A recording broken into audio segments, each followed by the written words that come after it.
নমস্কার, আশা করছি আপনারা সবাই ভালো আছেন। রিম্পাস সিম্পল লাইফস্টাইলে আপনাদের স্বাগত জানাই। চলে এলাম নতুন আর একটা ভিডিও নিয়ে।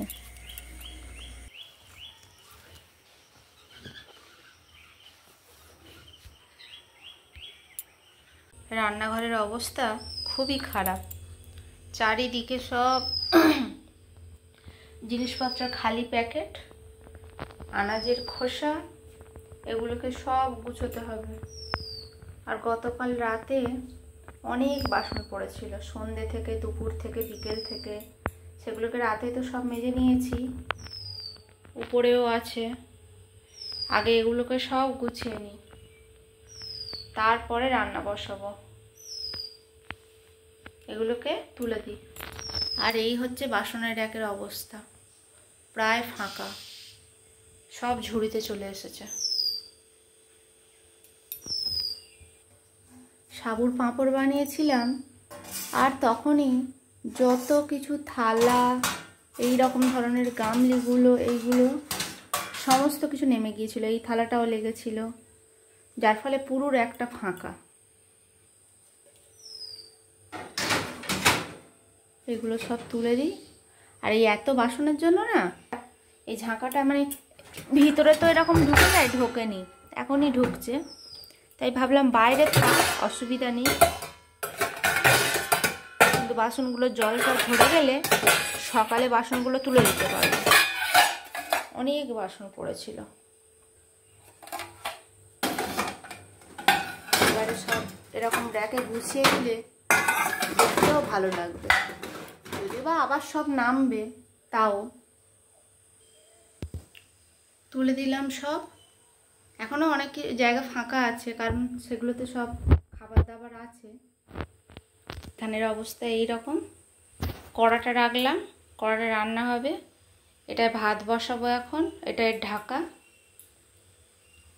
আর এটাই মেয়ে টিফিন নিয়ে যাবে, এই বাটি মানে টিফিন বক্সটা।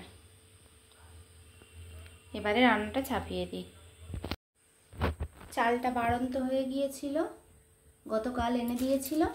এই এখন ঢেলে নিচ্ছি। ঢালতে গিয়ে মনে হলো যা, ভিডিও তো করিনি, তাই আবার ক্যামেরাটা খুলে একটু ভিডিও করলাম। আর এইটা হচ্ছে মানে আগের চাল, এটাকে আগে ঢেলে নিলাম, নিয়ে নতুন যেটা এনেছে সেটাকে ঢেলে দিলাম। এই কটাকে এবার এর উপরে ঢেলে দেব, তাহলে এই কটা মানে পুরানোটা আগে খাওয়া হয়ে যাবে।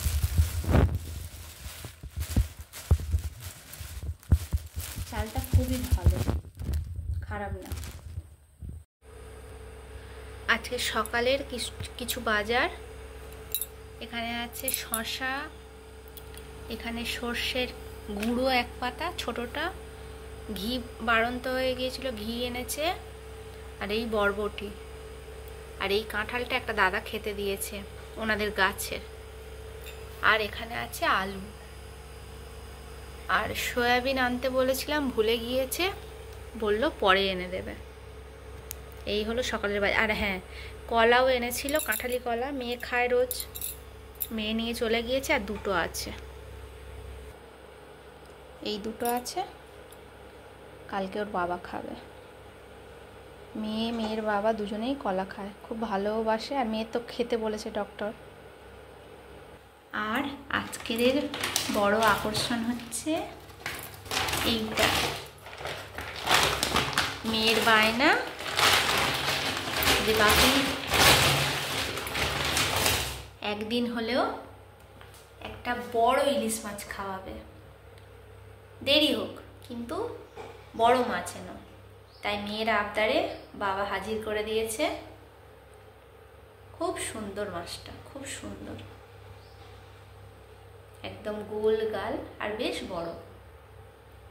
ঝাল খাবো, ভাপা খাবো, কত বায়না। আগে মাছ খেতেই চাইতো না, তারপর যখন ভ্যারাইটিস করে রান্না করে দেয়া হতো, খেয়ে খেয়ে এখন শিখেছে যে এগুলো খেতে ভালো হয়। নাহলে ছোটবেলায় না খাওয়ানে খুব সমস্যা ছিল। এবার মাছটা কেটে নিই, অনেকক্ষণ নিয়ে এসেছে। হ্যাঁ, কেটে নিই, এখানে থাক, জল ভরতে দিই। বাইরে সন্ধে হব আর আমি আমার কাজকর্মগুলো গুছিয়ে নিলাম। অনেকগুলো বাসন ছিল, দুটো দুধের গামলি ছিল, সব মেজে নিলাম। এখনো উপর দেওয়া হয়নি। ভাতের হাঁড়ি, ভাত মানে অল্প কোটা কত ছিল সে কটাকে নামিয়ে নিয়ে আর ভাতের হাঁড়িও মেজে নিলাম।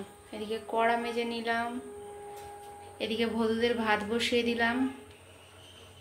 আর এখন করতে হবে একটা কাজ। আর এই দেখুন, বলেছিলাম সয়াবিন এনে দেবে, এনে দিয়েছে 2 প্যাকেট, মানে 4 প্যাকেট এনেছিল। একটার হাফ প্যাকেট রান্না করে নিয়েছি, এই অর্ধেকটা আর আছে। 2টো বড় সয়াবিন আর 2টো ছোট সয়াবিন। এখন একটা মানে খুব গুরুত্বপূর্ণ কাজ করব।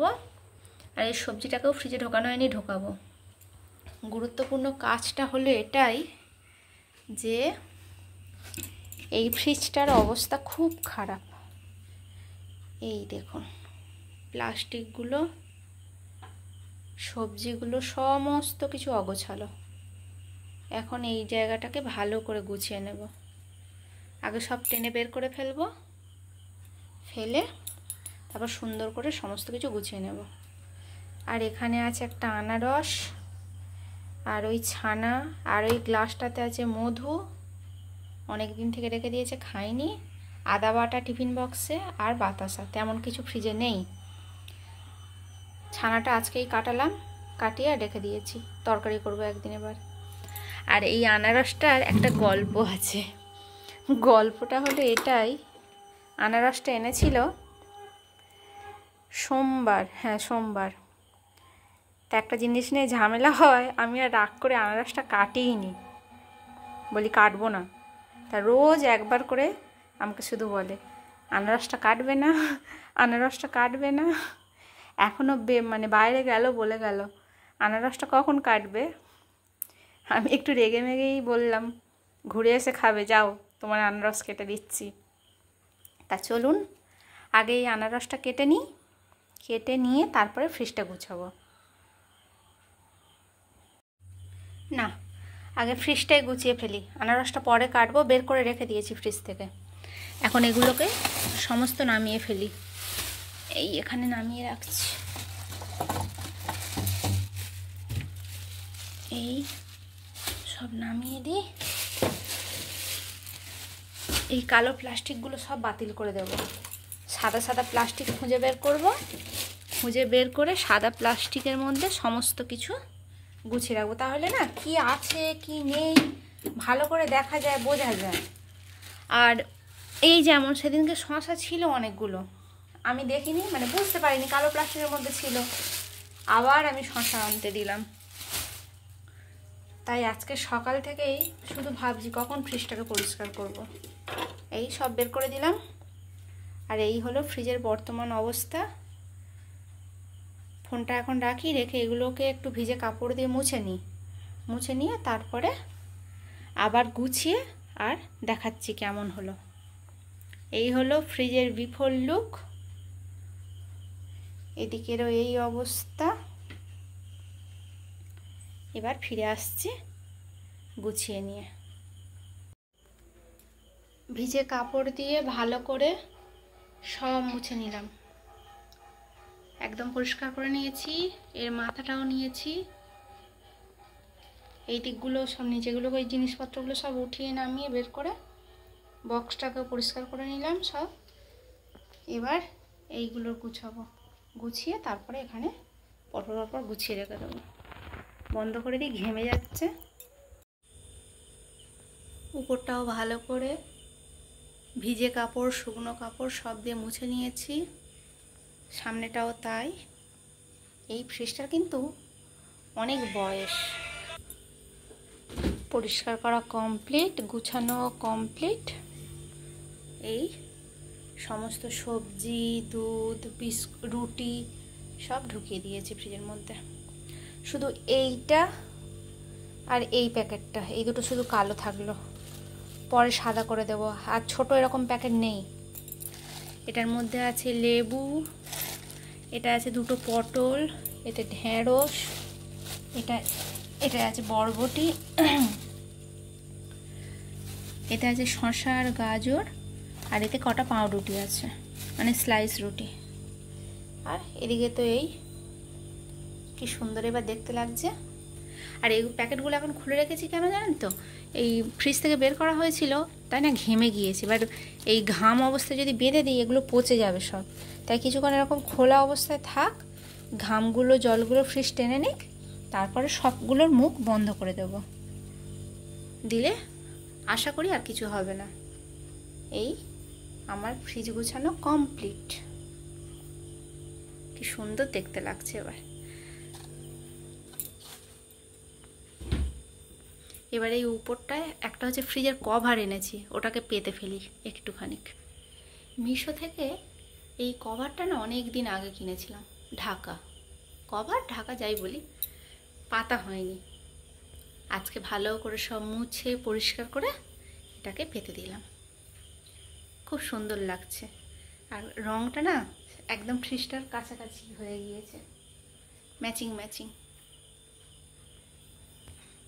আর এখনও একটা কাজ বাকি আছে, এই আলুগুলোকে রেখে রাখবো, আলুটাকে, আর এই শসা দুটোকে ফ্রিজে ঢোকানো বাকি। এই দুটোকে ফ্রিজের মধ্যে ঢুকিয়ে দিই। এই দুটো কোথায় রাখি, শসার জায়গাতেই রেখে দিই। আর একটা প্যাকেট করতে হবে, একটা টাটকা শসা আর একটা বাসি শসা, না হলে না বোঝা যাবে না। টাটকাগুলোই আগে খেয়ে নেব। এই এখানটা রেখে দিলাম আলাদা আলাদা করে থাক।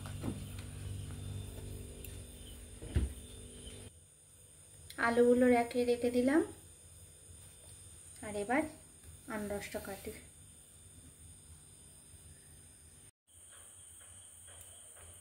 আনারস কাটা কমপ্লিট। এতে অল্প একটু নুন আর চিনি দিলাম, তাহলে আনারসের টেস্টটা আরও বেড়ে যাবে, দারুণ খেতে লাগে একটু নুন একটু চিনি মিশিয়ে দিলে।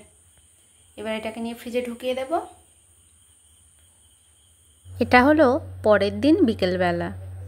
হঠাৎ করেই রবিবার ছাড়া এটা অন্য একটা দিন যাচ্ছিলাম আবৃত্তি আন্টির বাড়ি, মেয়ের আবৃত্তি ক্লাসের জন্য। ওদের স্কুলে একটা প্রতিযোগিতা ছিল, তাই আন্টি বলেছিল এক্সট্রা একদিন আসিস, তোদের আরেকটু শিখিয়ে দেব। তাই যাচ্ছি। আর এত বৃষ্টি হচ্ছে যে কি বলবো, তার সঙ্গে তেমনই ঝোড়ো হাওয়া বইছে। আর এই হলো আমাদের গ্রামের পথঘাট, চারিদিকটা একদম সবুজে ভরা। ভাবলাম যে রাস্তায় যেতে যেতে তো কোনো দিন ভিডিও করা হয় না, তাই একটু ভিডিও করে নিলাম। আর পথঘাট দেখে বুঝতেই পাচ্ছেন কী হারে বৃষ্টি হচ্ছে। আর এখানে যেতে যেতে না সামনে একটা মন্দির পড়ে, ওই মন্দিরটায় এখন ওটা হলো শিব মন্দির।